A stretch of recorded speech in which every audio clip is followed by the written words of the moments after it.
Life is easy and life is very tough.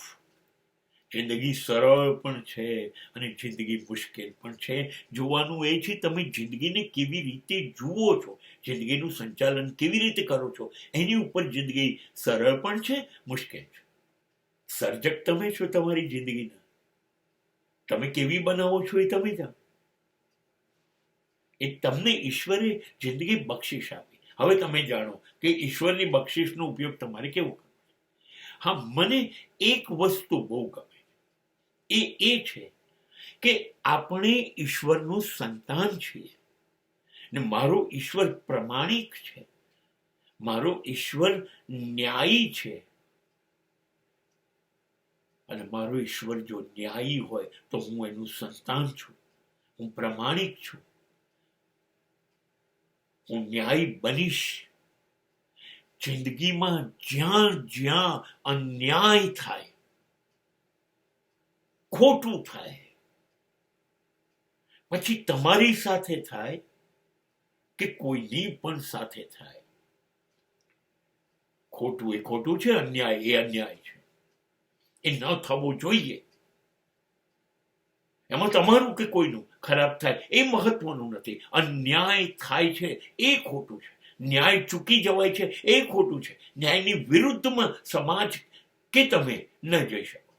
તમે પણ કોઈને અન્યાય ન કરી શકો અને તમને કોઈ અન્યાય કરે એ પણ તમારે સહન ના કરવું જોઈએ. જિંદગી ન્યાયથી જીવવા માટે છે અને અન્યાય કરનારાની સાથે ઊભા કેવી રીતે રહી શકાય? અન્યાય સામે તો લડવું જોઈએ. લડવું ન હોય તો અન્યાયને સમર્થન તો ના જ આપવું જોઈએ કે મારી શક્તિ નથી, પણ મને ગમતું તો નથી, તમે ખોટું કરો છો એ ખોટું છે, હું તમારી સાથે નથી. અન્યાયની સાથે તો ઊભા જ ના. લડવું હોય તો લડો. જ્યારે રાવણ માં સીતાને ઉપાડી જાય ત્યારે પક્ષી ગીધરાજ જટાયું તાકાત છે 10 માથાના રાવણ જોડે લડવાની, તોય લડ્યું, મરી ગયું. અન્યાય થાય હું સહન નહીં કરું, રાવણ હોય તો શું છે.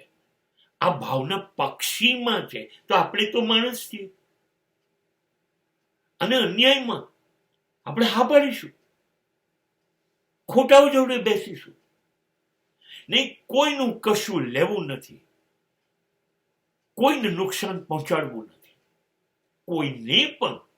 અને એવું થતું હોય તો હું ઈશ્વરના સંતાન તરીકે એમાં સાથ આપીશ નહીં.